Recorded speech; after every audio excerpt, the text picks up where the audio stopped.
Assalamualaikum warahmatullahi wabarakatuh. Shalom, Om Swastiastu, Namo Buddhaya, Salam Kebajikan. Pertama-tama izinkan saya untuk memperkenalkan diri saya terlebih dahulu.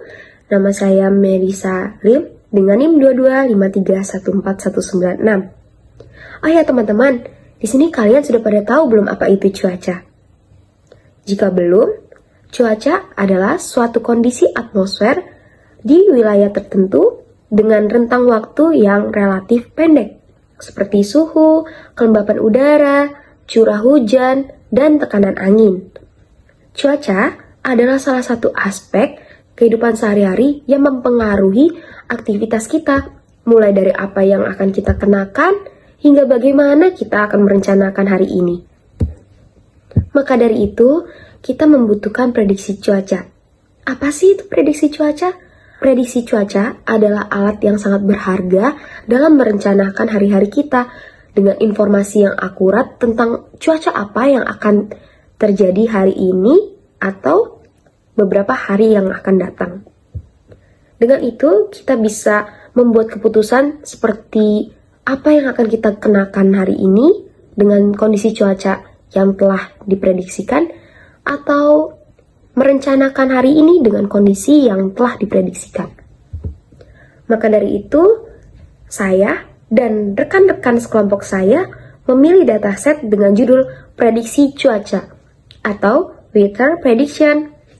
Dataset yang kita gunakan tergolong ke dalam dataset klasifikasi. Kenapa begitu? Karena data yang kita gunakan telah diberi label. Labelnya apa saja sih? Labelnya ada 5. Pertama, rain atau hujan. Yang kedua, drizzle atau gerimis. Yang ketiga, sun atau matahari. Yang keempat, snow atau salju. Dan yang terakhir, fog atau kabut. Dalam 5 label cuaca ini dipengaruhi oleh precipitation atau curah hujan, temperatur maksimal atau suhu maksimum, temperatur minimum atau suhu minimum, dan wind atau angin. Klasifikasi termasuk dalam supervised learning. Maka dari itu, saya dan rekan-rekan saya menggunakan random forest. Apa itu random forest? Random forest adalah algoritma machine learning yang menggabungkan hasil dari beberapa decision tree untuk mencapai satu hasil yang lebih akurat. Selanjutnya, program yang telah kita buat akan dijelaskan oleh rekan saya. Halo, perkenalkan nama saya Ivan Immanuel Nebaho dengan NIM 222 dan angkatan 22. Di sini saya akan menjelaskan dataset beserta atributnya. Oke, di sini pertama ada import NumPy SNP. Itu tuh mengimpor pustaka NumPy yang digunakan untuk operasi numeri dan manipulasi array. Lalu yang kedua adalah import pandas SPD, itu mengimpor pustaka pandas yang digunakan untuk analisis data dan juga memanipulasi data dalam bentuk data frame. Lalu selanjutnya itu ada import matplotlib pyplot SPLT, itu mengimpor pustaka matplotlib yang digunakan untuk membuat visualisasi grafik dan plot. Lalu selanjutnya from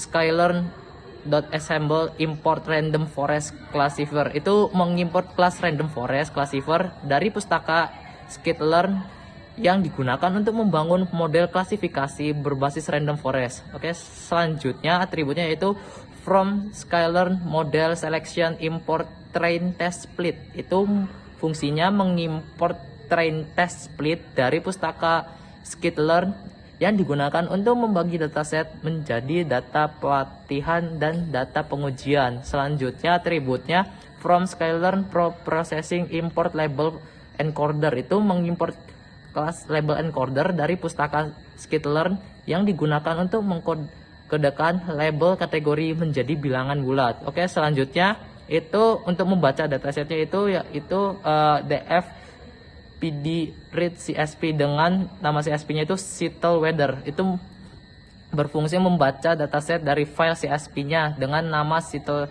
Weather CSP dan juga menyimpan dalam bentuk data frame dengan namanya itu DF. Program ini menginisialisasi beberapa pustaka dan membaca dataset cuaca SITEL dari file CSV. Selanjutnya, dapat menggunakan variabel df untuk melakukan analisis lebih lanjut terhadap cuaca tersebut. Oke, selanjutnya itu df.head. Itu fungsinya itu perintah untuk menampilkan 5 baris pertama dari data frame yang disimpan dalam variabel df. Fungsi ini sangat berguna untuk melihat struktur data dan memastikan bahwa dataset telah terbaca dengan benar, yaitu di dalam barisnya itu ada tanggal, curah hujan, temperatur max, temperatur min, angin, dan juga cuaca. Oke, selanjutnya itu ada df shape. Itu digunakan untuk menampilkan bentuk dataset, yaitu jumlah baris dan kolom. Hasilnya berupa tabel dengan 2 elemen, jumlah baris dan jumlah kolom. Oke, selanjutnya itu ada df describe. Itu tuh fungsinya memberikan deskripsi statistik dari dataset, termasuk rata-rata, standar deviasi, nilai minimum, kuartil, dan nilai maksimum untuk setiap kolom numerik, seperti contohnya perception, temperatur max, temperatur min, dan juga wind atau angin. Oke, sekian dari saya. Untuk akan dilanjutkan oleh teman saya. Sekian, terima kasih. Perkenalkan, nama saya Herculanus Nathanael Bilendana Diaksa, biasa dipanggil Nathan. Saya dengan NIM 225314111. Berikut saya akan menjelaskan tentang sampling data. Dalam program di atas tersebut, saya akan menjelaskan bahwa pemisahan data menjadi trend underscore set dan test underscore set umum dalam pembelajaran mesin menguji kinerja model pada data yang belum. Selanjutnya adalah ini, dengan menggunakan label encoder dapat mengubah nilai kategorikal menjadi bentuk yang dapat diproses oleh algoritma pembelajaran mesin yang membutuhkan masukan numerik. Selanjutnya adalah berikut. Potongan kode tersebut akan mengiterasi melalui setiap kolom yang diberikan, menghitung median dari setiap kolom, dan mengganti nilai-nilai yang hilang. Di setiap kolom dengan nilai median masing-masing kolom dapat mengisi nilai yang hilang, dan pendekatan relatif sederhana menentukan nilai median.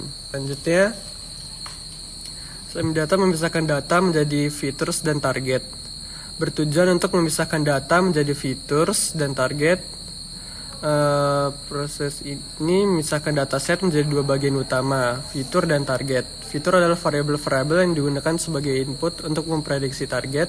Target adalah variabel yang ingin diprediksi oleh model. Selanjutnya adalah sampling data, memisahkan data menjadi features dan target.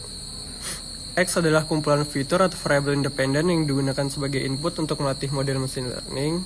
Ia adalah target variabel dependen yang diprediksi oleh model berdasarkan fitur-fitur dalam X dengan memisahkan data menjadi X dan Y. Ketika siap untuk menggunakan X sebagai input dan Y sebagai output dalam proses pelatihan dan evaluasi model. Ya, perkenalkan, saya Liviana dengan NIM 225314185. Di sini saya akan menjelaskan processing data, yang dimana di sini shortcut-nya. Nah, code ini digunakan secara efektif untuk mengisi nilai yang hilang dalam data frame dengan menggunakan nilai akhir yang diketahui dari baris sebelumnya. Ini berfungsi untuk menghilangkan data yang missing. Misalnya kalau ada datasetnya berisi 100 dan data yang hilang di data 95, maka Filvina ini akan mengatasi agar data yang ada di dataset itu tidak pecah atau rusak. Ya, yang berikutnya ada di sini shortcut-nya. Nah, data ini dapat mengubah tipe atau kolom date menjadi date time untuk finalisasi analisis dan proses. Shortcut ini dapat mengubah tipe data kolom date menjadi date time untuk memfasilitasi analisis dan pemrosesan data terkait waktu dengan lebih efisien. Seperti untuk merubah data string diubah ke asli agar program bisa berjalan ke data dengan aslinya. Sekian dan akan dilanjutkan oleh teman saya. Perkenalkan, nama saya Joshua Ambarita dengan NIM 225314200. Saya akan menjelaskan visualisasi data yang dimana bertujuan untuk melakukan eksploitasi data cuaca melalui visualisasi distribusi suhu, serta menerapkan dan mengevaluasi model machine learning atau random forest untuk memprediksi atau mengklarifikasi data cuaca berdasarkan fitur-fitur yang tersedia.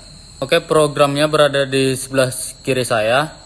Program ini berfungsi untuk melakukan visualisasi distribusi suhu maksimum dan minimum dari sebuah dataset cuaca menggunakan histogram, dan program ini dapat menghasilkan visualisasi yang informatif tentang distribusi suhu maksimum dan minimum dalam dataset cuaca.